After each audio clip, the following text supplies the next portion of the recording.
ঐতিহ্যবাহী নবদ্বীপের রাস উৎসবের লক্ষাধিক দর্শনার্থীর ঢল।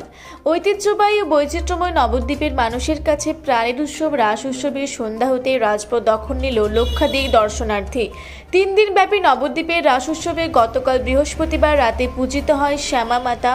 আজ শুক্রবার মূল রাস উৎসবে মহিষমর্দিনী গঙ্গা মাতা, ভুবনেশ্বরী মাতা, রাজরাজেশ্বরী শিব, বড় শ্যামা, মেজ শ্যামা, ছোট শ্যামা মাতা, অকালবোধন বামাকালী, সব শিবা, নটরাজ, ভদ্রকালী, শ্রীমন মহাপ্রভু, রণচণ্ডী, চণ্ডী মাতা, চক্র রাস সহ প্রায় 4.5 শতাধিক দেবদেবীর প্রতিমা পূজা সম্পন্ন হয়।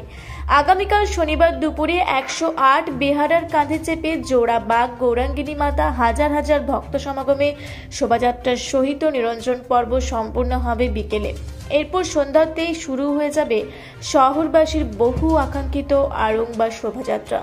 200-এরও বেশি বিভিন্ন দেবদেবীর প্রতিমা বাদ্যযন্ত্র সহকারে সার্কুলার রোডে রাতভর দর্শনার্থীদের দর্শন দিয়ে রবিবার সকাল থেকে শুরু হবে প্রতিমা নিরঞ্জন। আগামী সোমবার পৌরসভার উদ্যোগে বর্ণাঢ্য ট্যাবলো সহযোগে অনুষ্ঠিত হবে রাস কার্নিভাল। নবদ্বীপে রাস এক বৈচিত্র্যের মিশেল।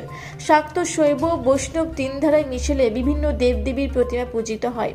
সে কারণে নবদ্বীপের রাস এক ব্যতিক্রমী রাস উৎসব। এত বিপুল পরিমাণে বিভিন্ন দেবদেবীর মূর্তি প্রতিমা ভূভারতে কোথাও দেখা যায় না। সৈয়দ আবু জাফরের রিপোর্ট, রূপসী বাংলা মিডিয়া।